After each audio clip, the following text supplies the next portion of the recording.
Bismillahirrahmanirrahim. Assalamualaikum warahmatullahi wabarakatuh. Waalaikumsalam warahmatullahi wabarakatuh.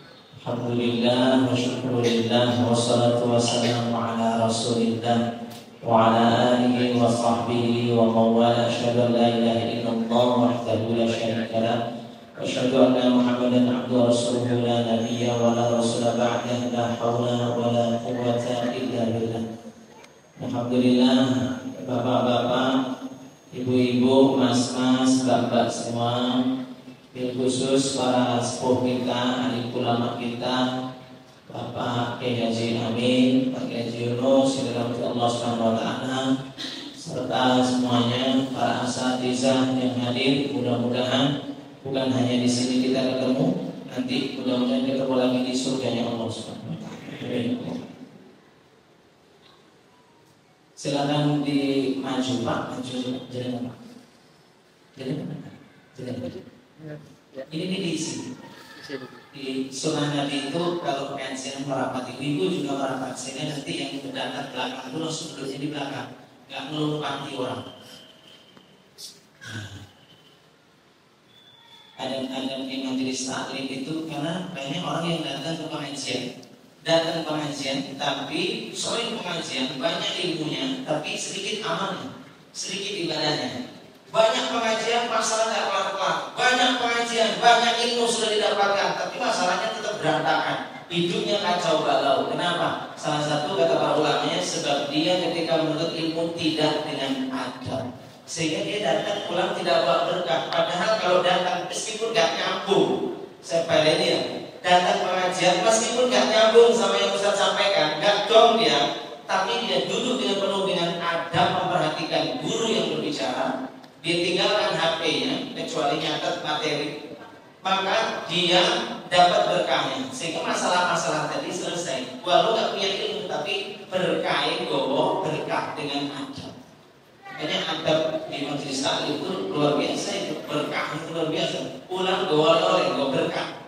Tapi kalau datang sibuk main HP sendiri, sibuk selfie cewek gitu ya, datang pengajian ngobrol kalau kacanya, gak usah kesini, salah tempat. Di sini datang kita untuk belajar, ya, untuk belajar sama-sama. Kalau mau ngobrol gak di sini tempatnya. Nanti sesi tanya jawab atau di luar, tidak di sini. Karena adab itu yang paling penting ya, adab. Makanya kalau setan itu paling senang datang ke majelis taklim untuk apa? Ganggu supaya orang-orang tidak dapat ilmu. Karena kalau orang datang pengajian dapat ilmu, wah ini masalah buat setan, itu masalah. Kenapa? Orang ini tambah ilmu, makin susah kita goda dia, makin susah kita menjerumuskan dia. Makanya dihalangi ilmu itu. Maka segala sesuatu yang menghalangi kita di majelis taklim dari ilmu, kacau konsentrasi kita, segera kita tutup celah-celahnya. Dulu kebiasaan saya kalau sejak kecil sampai sekarang ini, saya menjauhi duduk di majelis taklim dengan orang yang sukanya ngajak ngobrol sebelahnya. Selalu saya hindari, baik di sekolah atau di majelis taklim sejak kecil. Kenapa alasannya? Karena kalau sejak kecil kita sudah tidak terbiasa menghargai orang lain bicara, besarnya dia akan bicara tidak akan peduli dengan dia. Pembicaraannya tidak direkom sama orang lain. Maka kalau sejak kecil tumbuh besar kita biasa dengarkan orang ngomong, suatu saat Allah akan jadikan dia orang itu omongannya didengar orang lain. Kenapa? Dia sudah menguasai banyak ilmu mendengarkan. Sudah cukup ilmu mendengarkannya, sekarang saatnya dia yang bicara. Allah pasti akan berubah keadaan ini. Tapi kalau dia tidak punya adab ini tidak akan bisa. Makanya saya wasiat ke bapak-bapak ibu-ibu kalau di majelis taklim, kalau ada misalnya ada yang ngajak ngomong, berarti siapa dia? Setan. Alladzi yuwaswisu fi sudurin nas minal jinnati. Setan itu berasal dari jin dan manusia. Jadi manusia yang akhlaknya buruk disebut apa? Setan. Jin yang akhlaknya buruk disebut setan. Setan itu sebutan makhluk buruk dari kalangan minal jinnati wan nas, dari golongan jin dan manusia. Itu disebut dengan setan. Maka kalau ibu-ibu nih pengajian ada yang ngajak ngobrol, Mbak, ada yang ngajak ngobrol, jangan dijawab karena dia adalah setan. Jangan dijawab. Cukup dengan jawab Allahu la ilaha illa huwal hayyul qayyum. Mudah-mudahan kepanasan orang di sebelah Anda yang ngajak. Kemudian saya ngomong ini sejak awal supaya besok ini baru awal nih Ramadan nih. Besok masih ada kajian buka bersama. Jangan di kajian di tempat lain juga di masjid lain ada kultum terawih segala macam. Pakai adab itu supaya apa? Supaya nanti kedepannya itu jangan selama Ramadan dapat berkah itu yang bisa menyelesaikan masalah. Padahal kita nggak tahu cara menyelesaikannya. Salah satunya adab dalam bermajelis. Imam Syafi'i itu kalau belajar dengan Imam Malik, gurunya Imam Malik. Maka Imam Syafi'i ketika berguru dengan Imam Malik, itu bukan lembaran kertas kitab saja, lembaran kitabnya saja. Itu bukanya pelan-pelan sekali, nggak sampai bunyi kresek-kresek. Kenapa bukanya pelan-pelan? Khawatir suara kertas yang dibuka itu mengganggu konsentrasi gurunya. Begitulah adabnya yang diajarkan salafus saleh di antaranya Imam Syafi'i. Rasul itu sahabat bagaimana? Unik lagi kalau sahabat Nabi. Rasulullah itu selesai salat berjamaah, itu kan zikir wirid. Nah, sahabat itu sudah selesai zikir wirid, sahabat itu duduk-duduk di depan pintu Masjid Nabawi. Ketika sahabat sedang duduk-duduk, Rasul keluar. Ketika Rasul keluar, Rasul duduk di sebelah para sahabat. Apa kata para sahabat? Kalau Rasul sudah duduk bersama kami dan Rasul mulai bicara, maka keadaan kami seperti ada seekor burung yang bertengger di kepala kamu. Maksudnya apa? Ono manuk ningkring di kepala kita. Kira-kira apa yang kita lakukan kalau manuk? Antar menang konsumsi manuk mabur. Jangan sampai burungnya pergi. Sama kayak jenengan ibaratnya tiba-tiba lagi duduk begini, tahu-tahu ada kupu-kupu hinggap di pundak jenengan. Kira-kira apa yang jenengan lakukan? Bergerak? Enggak lah, ada kupu-kupu kan kita GR. Apa yang kita lakukan? Kita tidak bergerak, anteng tenang. Lalu kita ambil HP, kita nyalakan kamera, terus ngomong selfie. Ngomong GR lah, ada kupu-kupu kok bisa-bisanya hinggap di pundak kita. Tapi kan badan kita nggak bergerak, tenang. Begitulah sahabat Nabi yang dengan duduk di majelis Nabi, mereka tenang memperhatikan guru. Makanya generasi sahabat itu generasi terbaik. Kenapa? Adabnya luar biasa diajarkan adab. Kepada Anu juga gitu sama. Para sahabat-sahabat generasi tabi'in dan seterusnya. Adab itu dijaga di dalam majelis Nabi supaya nggak sia-sia. Ingat sekali lagi, meskipun pengajian nggak paham dengan isi kajiannya, minimal pulang bawa berkah karena adab dalam majelis. Tapi saya mau gini sama cerita tekan sepanang, ya kalau kita Eropa itu sepanang kayak santai aja, santai. Yang penting nyimak, itu tuh masuk. Bapak Ibu yang dirahmati Allah Subhanahu Wa Taala, tema kita hari ini yaitu bangkit dari keterpurukan. Insya Allah temanya cocok. Kenapa? Karena saya lihat wajah-wajahnya pernah terpuruk atau wajah-wajah sedang terpuruk. Kalau jenengan pernah mengalami hidup terpuruk atau sekarang sedang terpuruk, belum bangkit-bangkit lagi, dalam kondisi susah, gak gampang-gampang lagi, gak segampang dulu hidupnya. Sekarang tambah susah. Dulu cita-citanya pengen nikah, dia bahagia. Sekarang setelah nikah kok malah gak bahagia. Setelah nikah kok malah tambah susah. Itu yang kita bahas supaya kita bisa lepas, bangkit dari keterpurukan. Gimana caranya? Bapak Ibu ini Allah Subhanahu Wa Taala, karena waktu kita nanti sampai jam berapa itu? Nanti 17:50 kali ya, 45 ya. Nanti kita berbuka. Bapak Ibu yang Allah Subhanahu Wa Taala, sudah sunatullah, saya ulangi ya, sudah sunatullah manusia itu hidup dengan ujian. Hidup pasti diuji, tidak mungkin tidak. Orang itu hidup pasti punya masalah, nggak mungkin tidak. Pertanyaan saya mengawali kajian kita ini, kira-kira siapa orang yang hidupnya nggak punya masalah? Siapa Bapak Ibu? Orang yang hidupnya nggak punya masalah siapa kira-kira? Halo? Ini boleh Rupanya pucat-pucat, tekan-tekan. Kalau bisa ngapain? Sabda ini sejarah kita bukan sekarang. Siapa? Golongan orang yang tidak punya masalah ada nggak? Nggak ada. Siapa Pak? Semuanya ada masalah. Soalnya ada yang nggak punya masalah. Kalau ada orang teriak katanya bayi, maksud bayi itu punya masalah. Yang beker-beker nangis, ngomol, boy, cek-cekan itu yang masalah. Siapa? Orang mati.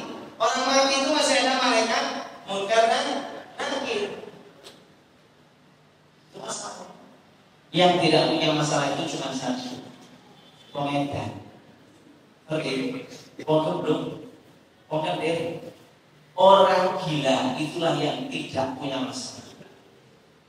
Rufi'al qalami 'anil ummati katakan. Diangkat pena atas umatku. Siapa? Bisasatin. Yang tiga hal ini, tiga perkara ini, tiga golongan ini diangkat pena.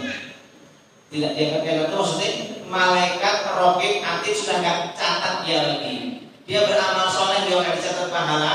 Dia berbuat dosa pun tidak dianggap dosa, tidak dicatat. Hidupnya oleh Allah lost. Dijamin, nggak punya masalah. Siapa? Wong ente.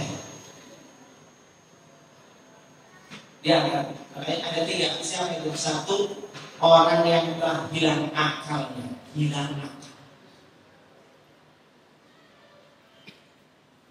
Yang kedua, sibiyun, bayi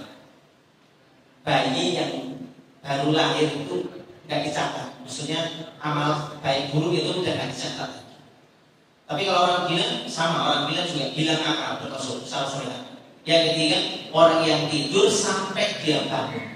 Makanya ketika tidur kok mimpi selingkuh ya dosa. Mungkin itu alam bawah sadar gitu. Atau cita-cita. Ini nggak disampaikan cuma dengan mimpi. Atau ketika dia mimpi ngantem bojone, lho. Istrinya di sebelahnya jotos. Istrinya boker-boker, nangis-nangis. Pernah saya ngalamin itu gelut gitu. Berantem istri saya tak jotos, berdarah sini. Ya saya nggak dosa kok, namanya juga tidur. Sibiyun, anak-anak orang tidur sampai dia sadar, tiga orang gila. Nah kaitannya orang gila ini, kenapa dia tak punya masalah? Ya karena dia sudah diangkat pena dan dia ini orang yang gila ini, dia tidak ada syariat kepada dia sudah nggak ada, karena tidak mukallaf. Syariat itu tidak dibebankan kepada orang yang tidak mukallaf, hanya kepada yang mukallaf. Yang berakal sempurna saja, yang punya akal. Makanya mohon maaf anak-anak yang lahir cacat idiot, akalnya nggak sempurna idiot, Down syndrome misalnya begitu, mohon maaf. Anak-anak ini walaupun sudah balik tidak ada beban syariat terhadap mereka pun aja. Orang yang cacat mental itu tidak ada beban syariat. Maka orang gila itu orang yang nggak punya masalah. Makanya oleh Allah dibiarkan. Mau dia singai kambing dia nggak dosa. Di tempat saya di Lampung dulu ada orang gila itu menzinai kambing. Lahir anaknya kepala manusia, badannya badan kambing, wajahnya mirip sama si orang gila. Itu kejadian. Tapi yang nggak dosa itu mau sudah gila.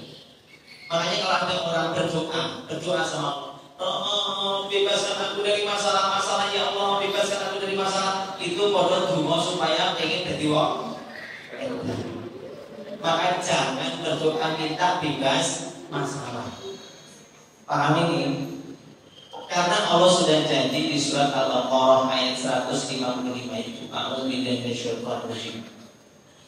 Bismillahirrahmanirrahim.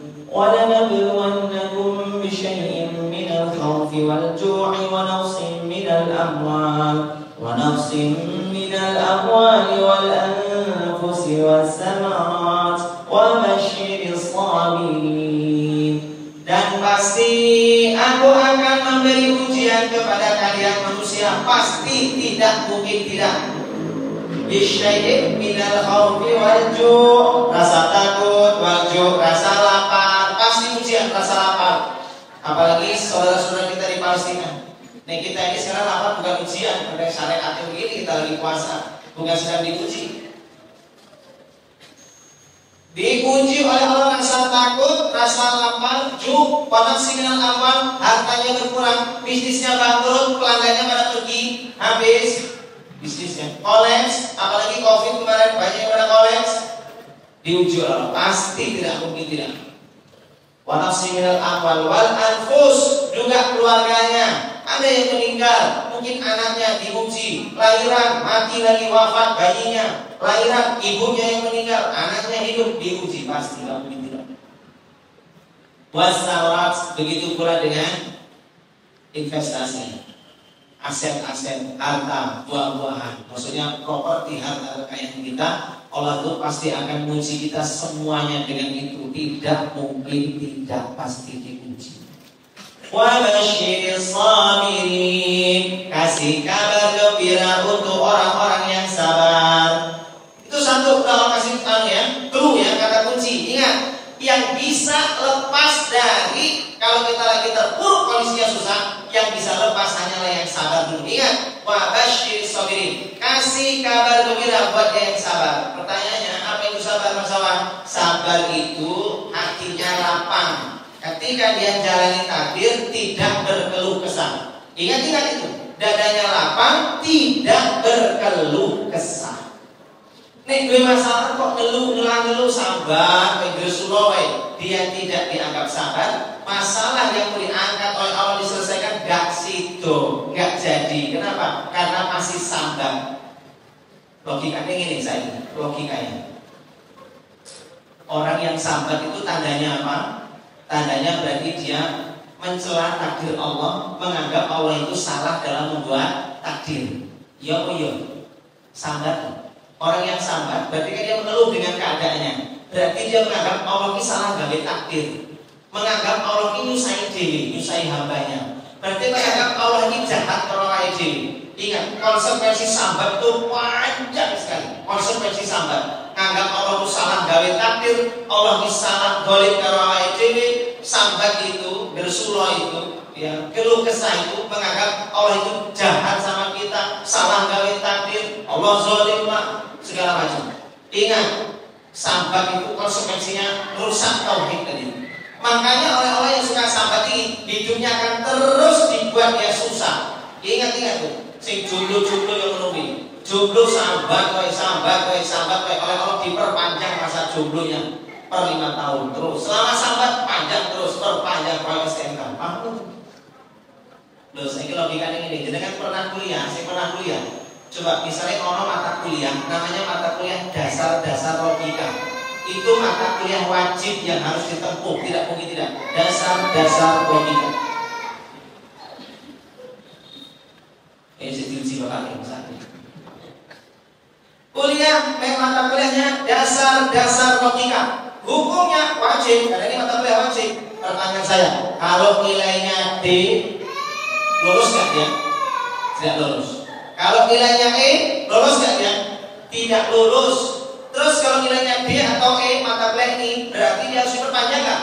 Iya, harus ulang semester berikutnya, betul? Sampai nilainya A atau B, barulah dia nggak ulang lagi mata kuliah ini, barulah dia bisa diwisuda, diluluskan. Pahami logika ini.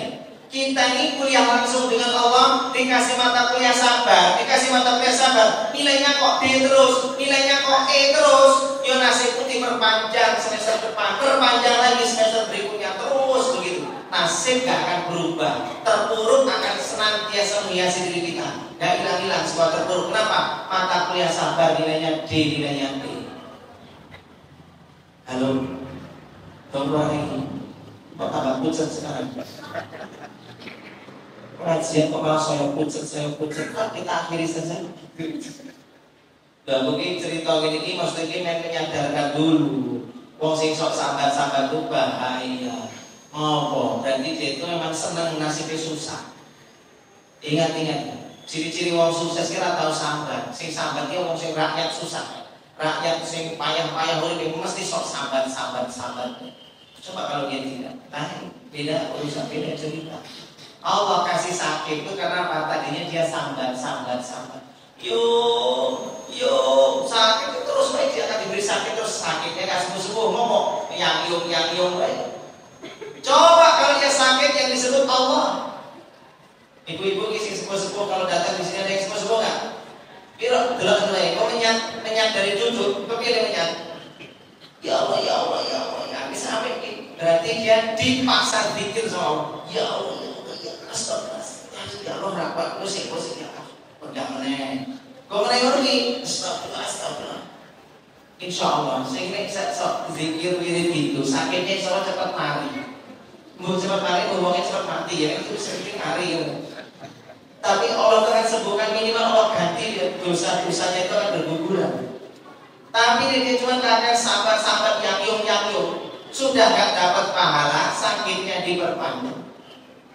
Tapi kata Allah, kalau ingin kita lepas dari terpuruk, percayalah, hindari innal insana khuliqa halu'a. Menungso memang kakean kata Allah kebanyakan berkeluh kesah. Sabar loh, sabar. Lapangkan dada dulu, kemudian jangan bersuruh. Tuh, makanya kembali ke ayat sebelumnya. Ayat 150 berapa itu? 23. A'udzubillahi minasyaitonir wasta'inu ya ayyuhalladzina amanu ista'inu bis-sabri was-shalah. Innallaha ma'as-sabirin.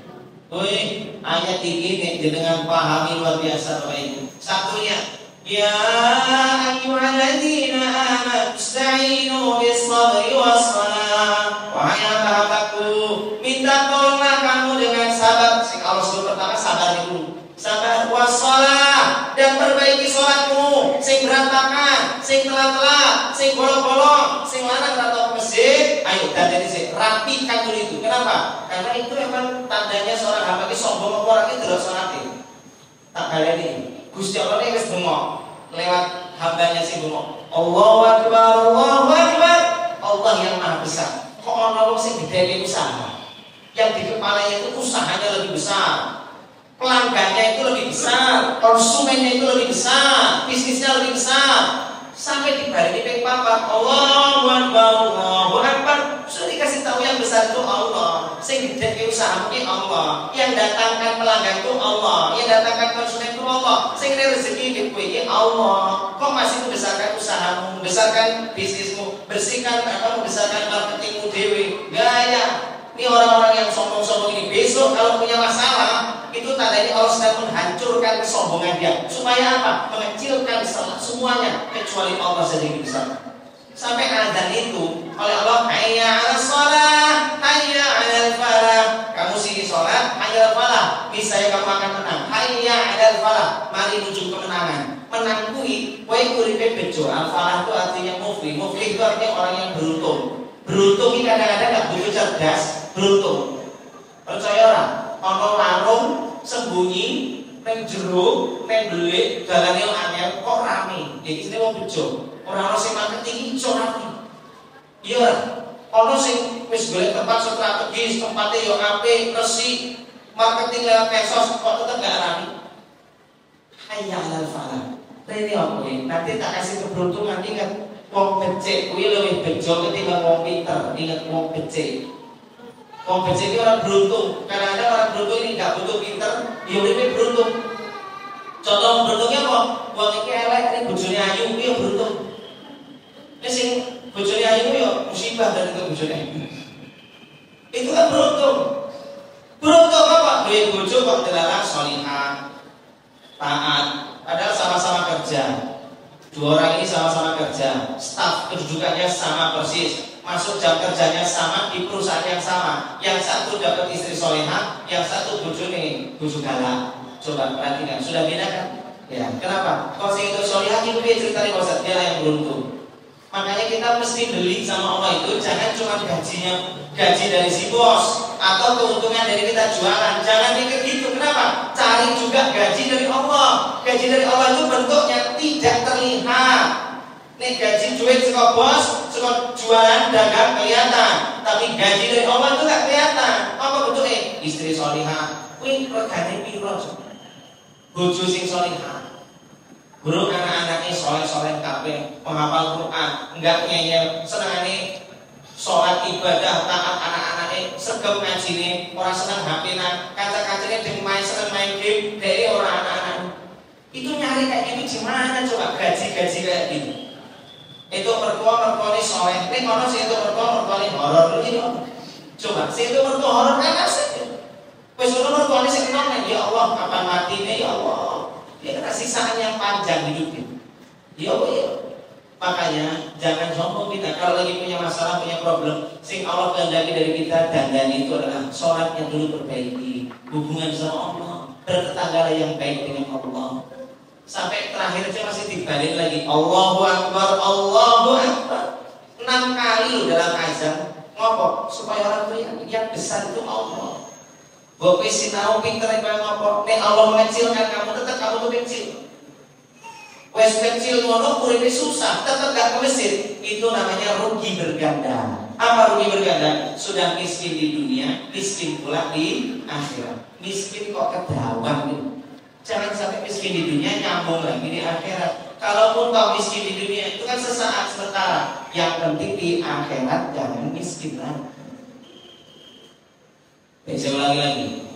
Jadi supaya kita lepas dari keterpurukan, satu, sabar tadi mesti. Yang kedua, perbaiki sholat. Ini yang harus besok. Yang ketiga sekarang apa itu? Taubatlah dari dosa. Sadar. Di bapak-bapak, mas-mas saya senang. Kumpul ini banyak yang muda-muda ya Pak. Gak tahu sih ini kayak kenapa buat apa yang sama-sama ini itu. Gak. Saya perhatikan ini penting banget. Dosa kuwi Gusti Allah itu nyebut di surat An-Nisa ayat 111. A'udzu minasyaitonir rajim. Wa man yaksib isman fa innama yasibuhu 'ala nafsihi wa kana Allahu 'aliman hakima. Barang siapa yang berbuat dosa, maka dia berbuat kesulitan bagi dirinya di masa yang akan datang. Kalau sekarang kamu susah, urip upaya, jalannya banyak yang buntu, ketahuilah itu adalah buah dari dosamu di masa yang dulu. Kalau sekarang kamu masih tekun melakukan dosa, siap-siap besok bakal panen kesusahan di masa yang akan datang. Pasti. Dosa itu sifatnya menyusahkan, nggak mungkin tidak. Pasti. Kenapa kok orang maksiat dosa kok jadi susah Pak Ustaz? Karena Allah sayang dengan dia, karena dia masih umatnya Rasulullah, karena dia masih Islam, masih punya iman, pasti akan ditegur. Kalau orang itu sudah dibenci oleh Allah, orang itu dibenci sama Allah, Allah gak suka dengan dia, nedai gaya maksiat, oleh Allah dijarpe, dibiarkan, sehingga dia dengan maksiatnya terus maksiat, rezekinya lancar terus. Itu tandanya Allah sudah benci dengan dia. Alhamdulillah. Wa man yushaqiqillah wa man yushaqiqir rasul min ba'di ma tabayyana lahu huda. Siapa-siapa orang-orang yang tidak mau mengindahkan ikuti jalannya Rasul dan jalannya orang-orang beriman, tidak mau mengindahkan perintahnya Allah, nuwallihi ma tawalla wa nuslihi jahannam wa sa'at masir. Sampaikan pada dia, aku akan biarkan dia dengan dosanya terus kali dosa sampai akhirnya aku masukkan dia ke dalam neraka jahanam tanpa ampun lagi sudah. Nggak ada tawar penawar lagi. Allah nggak lagi kasih tawar penawar buat dia. Makanya ini Allah benci dengan seorang biar dia dengan perbuatan dosa. Nah, orang itu kalau terpuruk kok nggak selesai-selesai, wajib metangi diri, koreksi diri. Gawe dosa apa? Saya kasih cerita, mudah-mudahan uangnya rata koin, kawan yang uang terpuruk. Tapi yang uang terpuruk mudah-mudahan tambah sadar. Amin. Di cerita ini, saya sering cerita di beberapa majelis taklim. Ada ibu-ibu diceraikan suaminya, diusir dari keluarganya, dibenci sama anaknya. Ibu ini dipegat sama suaminya, akhirnya dibenci juga sama anak-anaknya. Jadi anak-anaknya ini terhasut oleh ayahnya, bencilah dengan ibunya. Akhirnya ibunya ini sebatang kara, terusir dari keluarganya, ibunya. Ya nggak tahu karena apa masalahnya, pokoknya intinya dia nggak selingkuh. Si istri bukan selingkuh, bukan sama sekali bukan. Alasannya katanya karena bujuk galak, mesti mana jelek tertekan. Terus anak-anaknya benci kalau goe, terpuruk dia. Kayak ini ya, ibu ini 3 tahun sudah bertobat, telepon saya, Ustaz, biaya Ustaz, saya ini sudah 3 tahun bertobat. Saya itu kalau jam 3 subuh saya bangun, saya langsung ke masjid Jogokarya. Saya tahajud, aduh, kok saya kesebut menjelaskan di situ ini. Kok dong saya kabeh ngono ya dapat konakan tadi wong. Terus kabur lah. Ini tidak coba cek mana ya, oke bisa terus. Rasa dicek. Saya itu sudah orang tiap jam 3 saya ke Masjid Joko Karya. Jam 3. Tahajud sampai subuh. Habis itu sholat subuh berjamaah. Selesai subuh berjamaah Ustaz. Saya terus ikuti kultum subuh, akan kajian subuh. Sampai selesai suruh. Selesai sholat suruh saya masih zikir-zikir. Nanti sekitar jam-jam setengah 7 saya pulang, mandi saya berangkat kerja. Duha di kantor. Selesai duha kerja lagi, pulang sekitar jam 4 saya tidak ke rumah pulangnya. Mana? Langsung ke Masjid Joko Karya lagi. Apa tafsir Quran, tahfiz Quran segala macam di situ sampai maghrib. Sholatlah maghrib di situ. Sholat maghrib selesai, tambah zikir wirid, sholawatan sampai tekan isya, sampai tobatnya. Sholat tobat terus selesai sholat awabin, sholat tobat orang-orang yang berhenti dari maksiat. Sholat awabin, sholat antara maghrib dan isya. Itu sholat 2 rakaat, sholat putra terus namanya sholat awabin. Terus sampai isya. Itu terus dilakukan. Nanti pulangnya sekitar jam setengah 9, jam 9 dia pulang barulah ke rumah tidur. Nanti jam 3 gitu lagi. Tahajud sama. Bayangkan tobatnya nggak tanggung-tanggung 3 tahun kayak gitu. Sedekahnya jor-joran luar biasa. Tapi kenapa dia nggak selesai dari masalahnya? Kenapa dia masih kondisinya masih terus begitu? Sama jodoh juga nggak datang-datang jodoh ini. Setiap yang datang pria jumlah. Nanti mau kita orang di sini jumlah. Datang. Terus saya iseng-iseng tanya, Bunda, Bunda bikin dosa apa? Sudah diingat dosa apa? Apa itu yang mau saya? Ya apa? Saya itu kan walaupun saya ini janda Ustaz, tetap kan saya punya hasrat. Saya ini bingung melampiaskannya sementara saya nggak punya suami. Terus ya saya terpaksa zina tangan Ustaz. Zina tangan. Bahkan saya beli alat Ustaz. Malah bayangin APD, ya coba yang APD ya. Dia sudah diinspirasi ya, cerita saya contoh yang ini. Akhirnya apa? Betul itu yang dia lakukan. Taubat jalan, tapi ini dosa dia zina tangan. Terus dilakoni terus. Cara bahasa ini tak pun dari yang paham, cuma di zina tangannya tak paham ini terlaluan. Orang lanang ini istilahnya itu orang ini mau itu masturbasi, dilakukan itu terus. Kok bisa Ustaz? Ya itu ya seperti itu. Pak Ustaz, saya harus gimana kalau hasrat saya kumat? Puasa sunat Nabi Bu, puasa. Saya ini sudah puasa sunat Yunis, berarti wayahin Daud. Saya bilang, wah kalau Daud saya nggak kuat, ya wis nikah Ini jodoh saya nggak datang Pak Ustaz. Nah, makanya kalau bahasa orang kita tuh kiai sering ngomong sering tirakat. Ini orang yang punya dosa dan dia terpuruk hidupnya. Tirakat terbaiknya adalah berhenti dari dosa melawan syahwatnya, melawan nafsu. Harus iso mati. Dia caranya berusaha mati. Itulah cara terbaiknya. Rasul SAW itu pernah duduk ngobrol dengan para sahabat. Rasul begini bilang, wahai sahabatku, nanti di akhirat itu umatku nanti akan ada yang dihadirkan segerombolan itu membawa pahala seperti gunung-gunung di Tihamah. Besar itu pahalanya ya kayak Merapi, Merbabu gitu loh. Pahalanya gede-gede yang dia bawa. Tapi oleh Allah dalam sekali tiup saja, sekali hembusan, pahalanya itu habis, tidak ada sisanya. Pahalanya itu seperti debu bertaburan. Gak punya pahala lagi. Sahabat pun tertunduk, khawatir, jangan-jangan kami termasuk orang yang bangkrut, yang rugi pahalanya habis. Maka sahabat yang bernama Sauban ini bertanya, ya Rasulullah, apa ciri-ciri umatmu yang begitu rugi dan bangkrutnya sampai pahala yang segede gunung habis, ludes? Jawab Nabi, dia itu dari kalangan kalian, dia seperti kalian, kulitnya seperti kulit kalian. Malamnya mereka pun tahajud seperti kalian tahajud. Mereka pun menghidupkan diri mereka dengan membaca Al-Quran. Tetapi, nah ini tetapinya ini. Kenapa? Mereka itu kalau dikala sepi merobek tirainya Allah. mereka bermaksiat di kala sepi, katakan berbuat dosa di kala sepi. Bahaya. Jadi tangan ini berlumuran dosa, nyuwun nyadong karo Gusti Allah. Ya Allah ya Rob, kita doa tangan kotor, jenenge enggak ada. Kalau doa ini dikabulkan, tangan diresiki, cuci tangan sih, tobat. Dosane diresiki, tobat sih. Perkara wis diampuni apa urung, sing penting mandek dhisik. Berarti semua maksiat kita hanya dia cuci tangan, sudah. Terus doa sama Allah. Nah, itu namanya adab.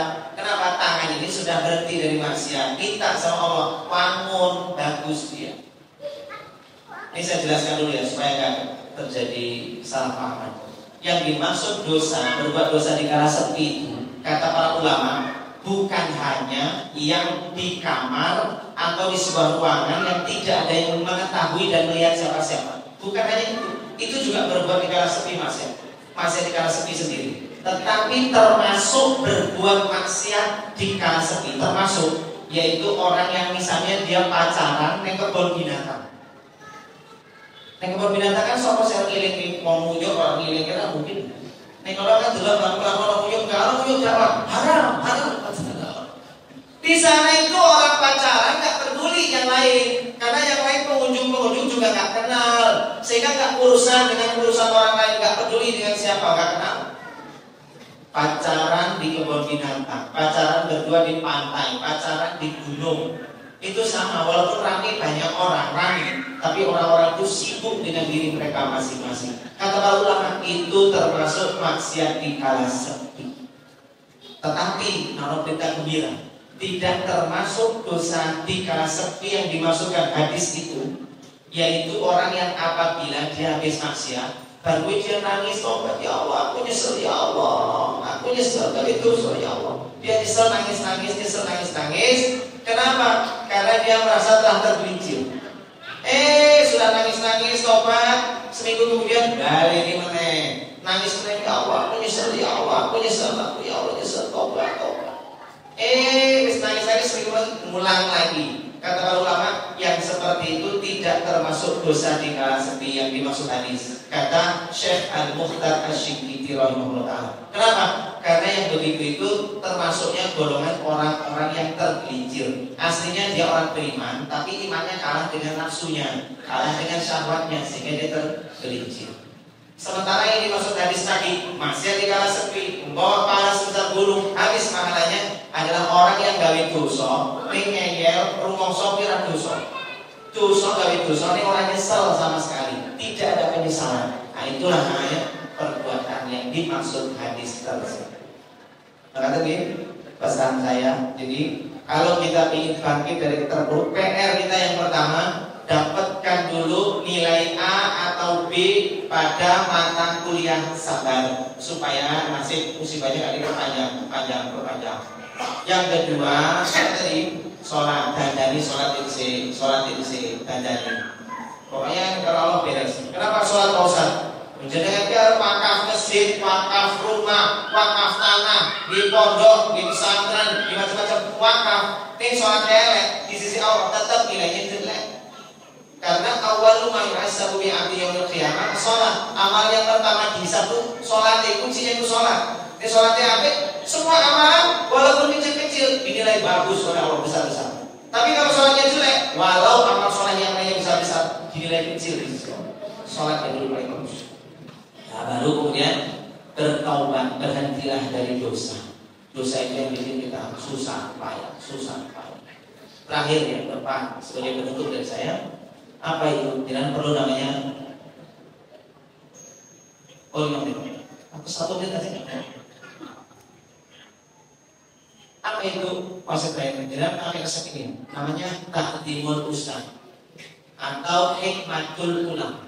Hikmat kalau ulama, takdim kalau ustaz. Ustaz siapa Pak Ustaz? Ustaz spiritual teman-teman semua. Bapak-bapak, ibu-ibu dan ibu ustaz spiritual. Ustaz yang bimbing jenengan banyak ngaji sama dia bimbing jenengan betul-betul membimbing di jalannya Allah. Segera nyuwito sama dia, percaya nyuwito, tahu nyuwito? Jawa Timur be, orang dia ini ngenger, ngabdi. Ikrarkan diri kalian sebagai budak. Ini diajarkan di pondok-pondok pesantren, baik NU, baik Muhammadiyah. Itu roto-roto pesantren-pesantren diajari murid-murid itu kudu ngabdi kalau ustaz. Jadi alas kakinya gurunya nggak apa-apa, jadi sendalnya gurunya nggak apa-apa. Ingat, orang yang begitu nyuwito sama guru boleh berkah. Wah, berkahnya luar biasa dahsyat. Terus rezeki apa dibuka, jalan masalah buntu dibuka. Kenapa? Ngabdi sama guru. Ingat-ingat, ngabdi. Jangan kalau punya guru ingat, entah guru halakoh, yang punya halakohan, yang punya lingkungan, yang punya guru tahfiz, guru tasawuf. Pokoknya guru yang bimbing spiritual, ngajari agama. Habiskan diri kita itu untuk perhatian sama guru. Punya harta bantu guru, apa guru? Percaya, rezeki itu, masya Allah, jalan dari mana? Percaya. Itu resep sudah diajarin turun temurun yang para kiai, para santri. Nek jenengan kalau pernah mondok, saya kita ajarin bikin rumusnya para guru dan para santri itu.